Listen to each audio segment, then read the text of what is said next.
Hello guys, how's it going? My name is Darren, and today we'll be covering all the changes happened to Paladins in Legion. A lot of changes are happening. First of all, they are going to be changing up the Holy Paladin to be different from a Holy Priest, because they feel like those two specs are a bit too close to each other, even though they're different classes altogether. They changed the Prot Paladin a little bit to make it more of a Paladin from a Warrior dissertation. We don't know what the Warrior is going to be like yet, but there is going to be some differences between one and the other spec. And then Retribution Paladin is basically staying the same except for a few changes here and there, so we'll be covering those today.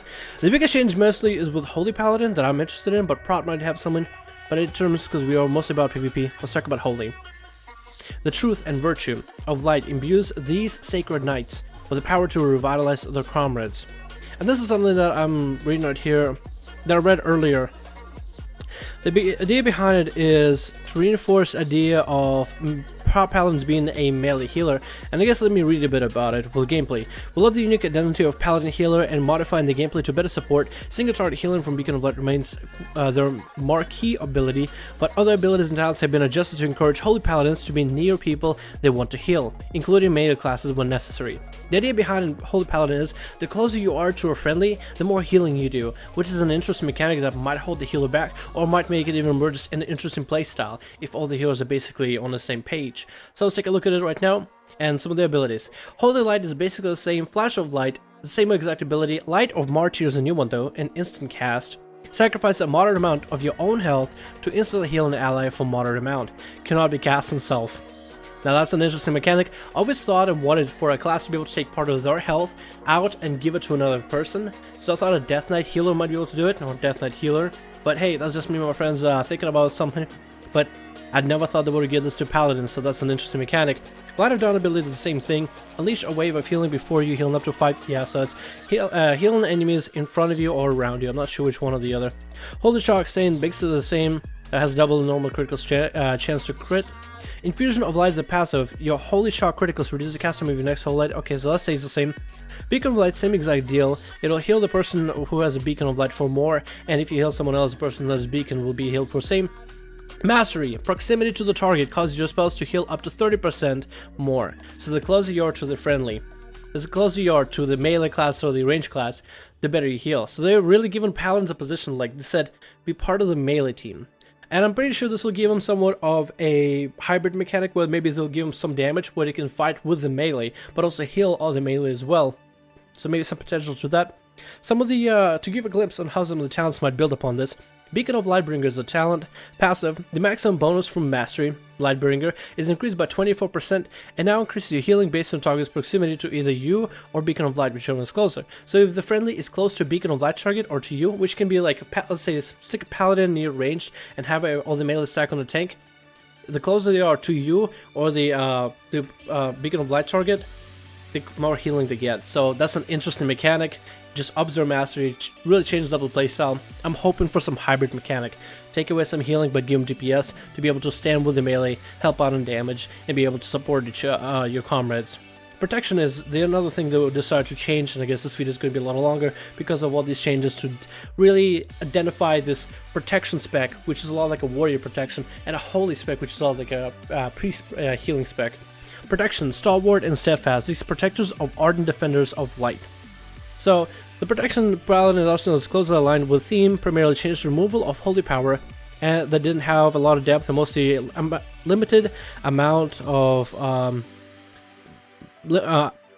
mostly amounted to limiting use of a couple abilities instead. These abilities have cooldowns and allow for better interaction with classes, also addressing the awkward control issue with Crusader Second Hammer Righteousness.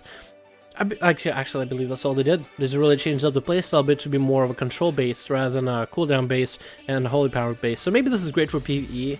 I never thought of this spec for PvP though. Defense, Shield of Righteousness. It's a slamming target with a shield causing huge holy damage and reduced damage take by 25% for 4.5 seconds. 3 charges instant, so that's awesome. That means they're going to have more defenses whenever they want it. Lighter Protector instant calls down the light to heal yourself for 50% of your missing health. 15-second cooldown for 50% health. That's insane. And I always thought like that would be something cool, like a Protection Paladin can heal themselves. Now they can every 15 seconds. Redoubt passive, your auto attacks, critical strikes chance have a chance. Critical strikes cause you to gain a charge of Shield of Righteousness or Lighter Protector. Okay, interesting.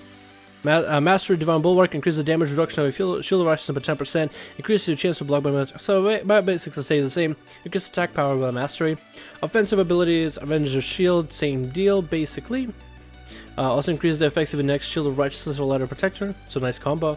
Hammer of Righteousness, current target moderate physical damage. If you're standing in your consecration, Hammer of Righteousness also causes a wave of light, so a little bit easier to AoE for PvE, I guess.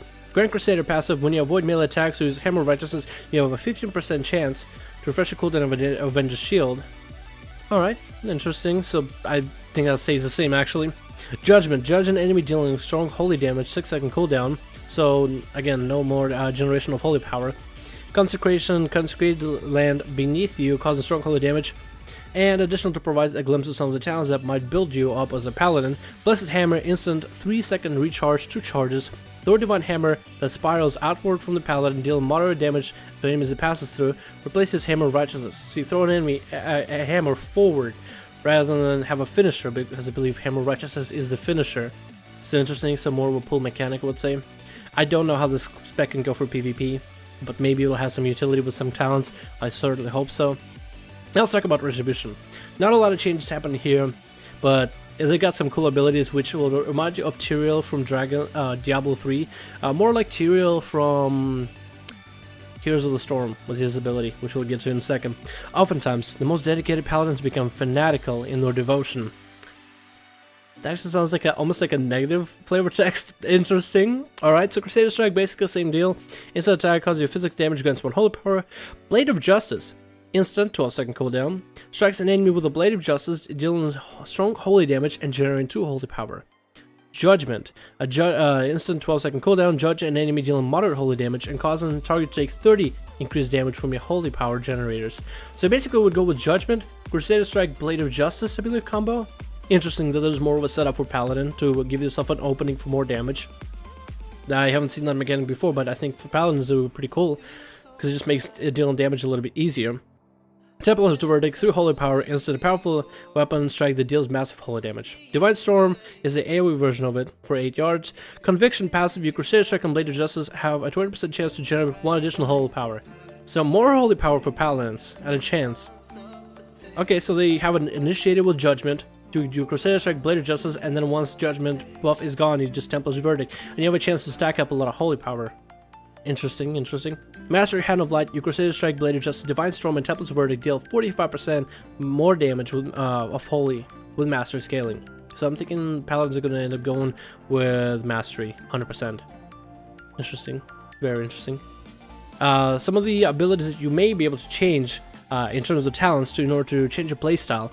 Lorthar's Might, 30 yards, instant, 30-second cooldown, flings a blade of holy light at a target location, and a reactivated will teleport Paladin to the strike and deal nearby holy damage to enemies. So basically you throw a blade, right?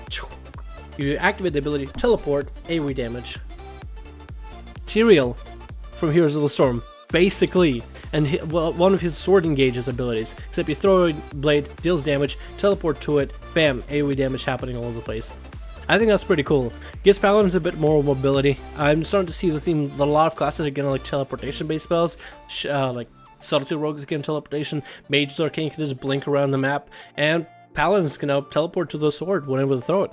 Interesting abilities, and so far pretty cool. I'm liking the change to Holy for the most part, making it more of a possessionary healer. I think that's an interesting change for both PvE and specifically for PvP. I want to see how that works. Maybe they'll become more of a melee healer, like you stay in the melee range of an enemy to be able to attack them and heal your friendlies. But hopefully we'll see this class have more of hybrid capabilities and viable hybrid capabilities, like to be able to split some of your DPS but to be able to heal more in terms of talents. So hopefully you guys enjoyed this video. This is me covering Paladins. Interesting changes happen to Paladins. I might level one now because I want to play Holy. I want to try the proximity healing and see how they go. So hopefully you guys enjoyed this video. My name is Dower. This is everything new happening with Paladins. Hopefully you guys enjoyed, and I'll see you guys in the next video.